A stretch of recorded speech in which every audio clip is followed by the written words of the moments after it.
Hello, people of grace. For our worship time on this day, we're going to be looking at Daniel chapter 4, an amazing story that for today's message I'm calling Eyes Opened. And the main character in Daniel chapter 4 is not Daniel, it's not his three friends, Shadrach, Meshach, and Abednego. It's Nebuchadnezzar. And then in this chapter, Nebuchadnezzar shares his story of how his eyes were opened. And Daniel comes into the story because he interprets Nebuchadnezzar's dream and makes the divine announcement. But it's really the story of the salvation of a soul that most people probably thought was beyond reach. So I want to take a little bit of time to share the story and then really try to get to our main point, and specifically things that happened in Nebuchadnezzar's awareness so that he became enlightened, so that he ultimately responded to God. Chapter 4 starts with a preamble from Nebuchadnezzar himself, and it's really stating where Nebuchadnezzar ended before he goes back and tells the story. So Nebuchadnezzar is writing this preamble from a place of now knowing that Yahweh is the Lord, that God is the ultimate God, and having that personal encounter with the living God. And then he tells this story. Now, as part of that preamble, we should do a little bit of review. In Daniel chapter 2, Nebuchadnezzar has the dream of the statue, which Daniel interprets for him. And just quickly, to give us a little bit of a sense of the time frame here, because we'll read Daniel 2, Daniel 3, Daniel 4, and to us it can feel like it's 3 days. But Daniel chapter 2 is probably around 604 BC, 604 BC. Then you have Daniel 3, which is the fiery furnace. And as best as I can figure out, that was probably around 585 BC. Shadrach, Meshach, and Abednego in the fiery furnace. So that's like 20 years almost. And then this experience that Nebuchadnezzar recounts is probably about 582 BC. So it's about 3 years after the fiery furnace encounter. And you get Nebuchadnezzar's kind of preamble here in his statement of his personal awareness of God. And then Nebuchadnezzar backs up to tell the story. And he's had another dream. And here he recounts the dream, and it's about a tree and a tree's growth in verses 4 through 12, so that all the birds of heaven nested in its branches. And then in verses 13 through 18, you get the tree's felling. The tree is chopped down, and this is where things really enter into the twilight zone the way we think today. Because as Nebuchadnezzar recounts the cutting down of the tree, he says that a holy watcher, came to him and announced it. And this watcher is a spirit being, what we would loosely call an angel. He's a good angel. In Hebrew literature between the Old and the New Testament, they talk about this class of angels that are called watchers, and some of them are bad and some of them are good. This is a good watcher, and he announces it, but then he says, and you really need to read verses 13 through 18 carefully, that he's announcing a decree, not directly of God, but a decree of the watchers. And this is announced by a decree of the watchers and a decision of the holy ones, so the good spirit beings. And this decision is made that all humans, all people would know that the Most High rules in the courts of heaven and on earth, and that the Most High God gives earthly power even to the lowliest of people. Okay? So, and then the dream is of that tree being cut down, and Daniel comes and interprets the dream. And it's a beautiful statement of Daniel's mindset in verses 19 through 27, because Daniel is sad, because the tree is ultimately Nebuchadnezzar himself. And But when the tree is cut down, it's not uprooted, the stump is left in place. And you can read the dream to get more of the details. And I would really encourage you to read it several times and really reflect on it. But the cutting down of the tree is not the uprooting of Nebuchadnezzar's dynasty. It's an insanity that comes upon Nebuchadnezzar himself for 7 seasons. Those seasons could be years, and without getting super into a lot of historical research, more likely as we date it within uh, the Chronicles of Babylon itself and our understanding of history, 7 seasons probably might refer to roughly the seasons of the year and quarters. So whether it was 7 years or 1 3/4 years, 7 quarters, Nebuchadnezzar goes insane. He loses his mind. And then after that time, he is restored. And Daniel interprets that dream for him. And the dream and the interpretation is a big part of chapter 4. Nebuchadnezzar's humiliation, his mental insanity, is verses 28 through 33, where he loses his human reason and he lives as an animal of the field. And then verses 34 through 37, Nebuchadnezzar is restored.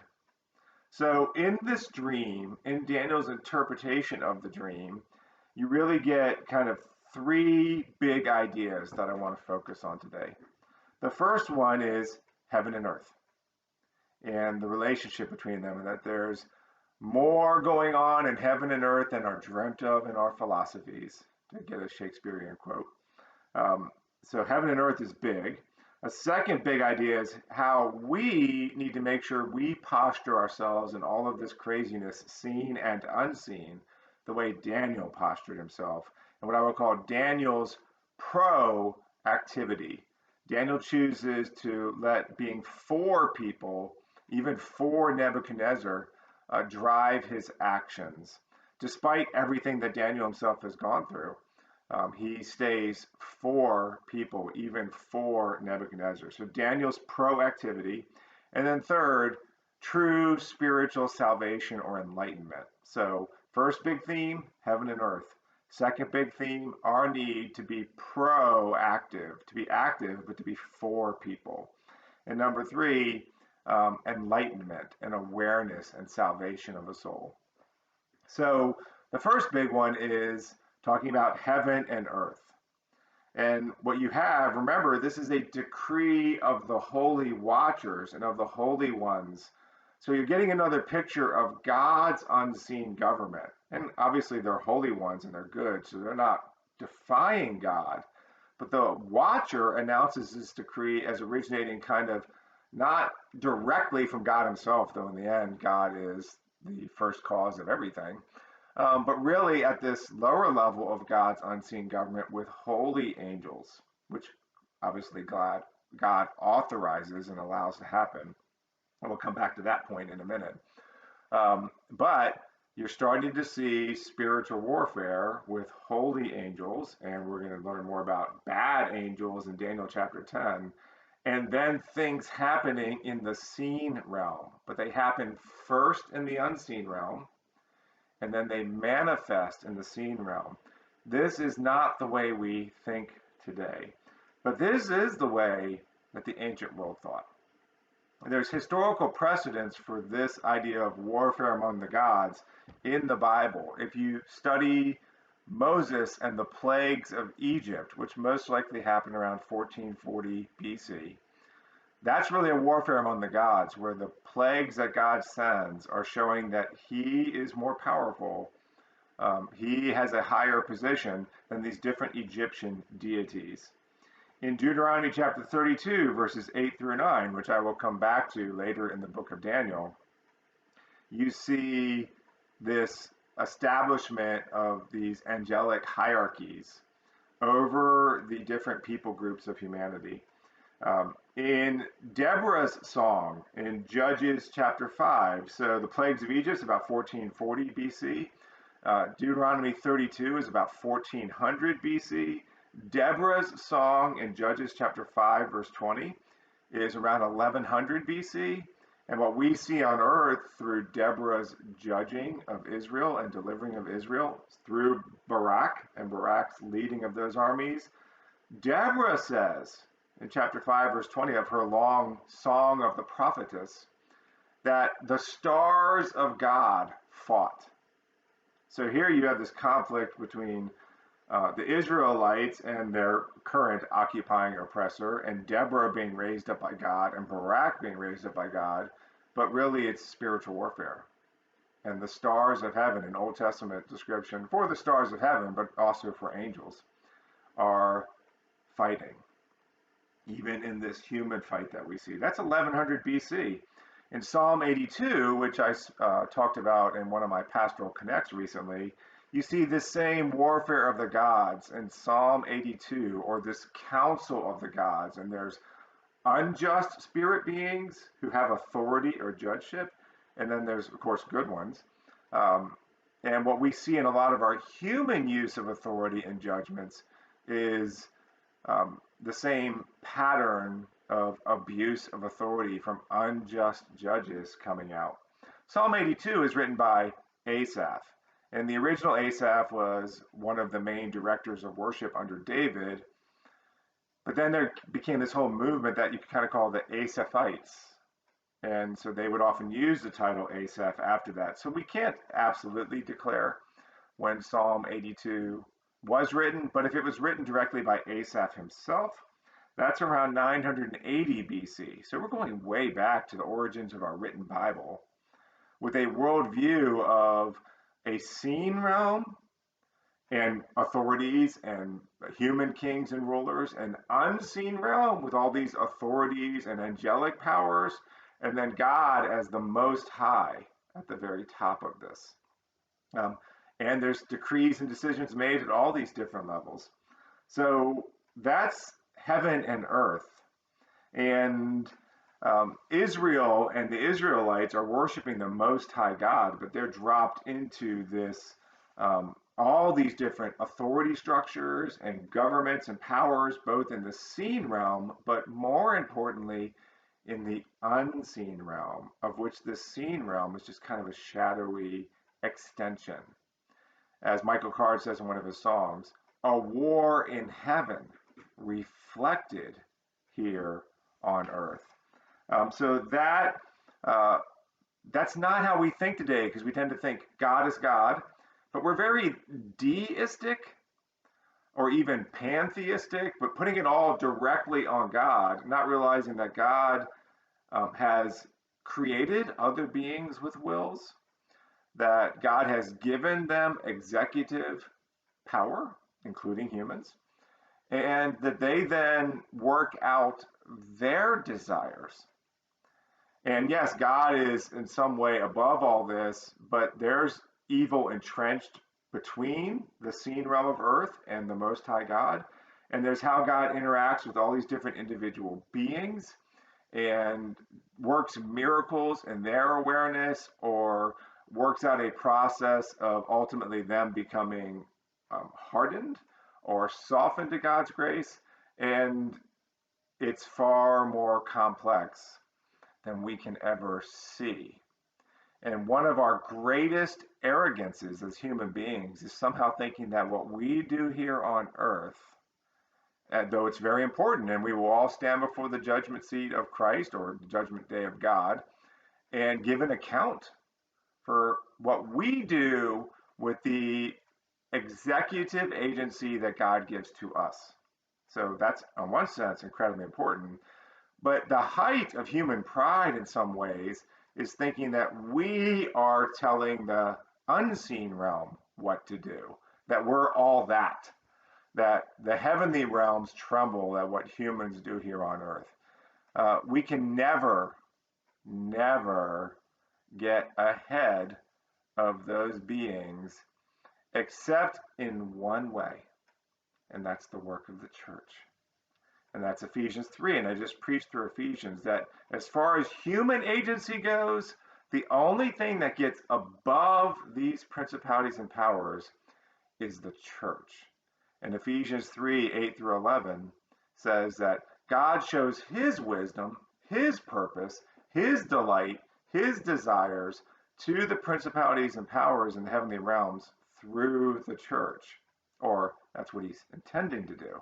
So, as followers of Jesus, we have to figure out whether we're making God look wise or whether we're making him look foolish to these principalities and powers in the church, not in the state, not in the government.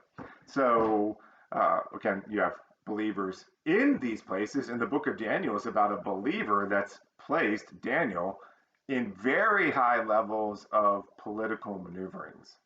And he's caught up in all that. But that's kind of just a quick overview of heaven and earth. And now we come, I just mentioned him, to Daniel. Because Daniel builds on this warfare of the gods, and you see it especially here in chapter 4, you'll see it in chapter 10, you'll see it in chapter 12. But really we want to talk about Daniel's proactivity as he finds himself embedded in this. And Daniel's very familiar, much more familiar than we probably even are to this day, not because we don't have information about it, but because we have a different worldview than Daniel had. Daniel's very familiar with these principalities and powers by the time that this book is written. And he would know the history that I just gave you a brief summary of. So what you have for Daniel is a couple things, is spiritual formation and spiritual character is more important than human strategy. I'm not saying human strategy doesn't have a place to play, but our human strategies are never going to get ahead of these principalities and powers. This is why you see the New Testament apostles focusing more on you, keeping in step with the Holy Spirit, you being filled with the Spirit and therefore producing the fruit of the Spirit, love, joy, peace. Spiritual formation is not only far more important than political strategy or thinking strategically. Without spiritual formation, we won't even live well strategically. This is why we have to be so careful that we don't get caught up and driven by anger or bitterness or unforgiveness.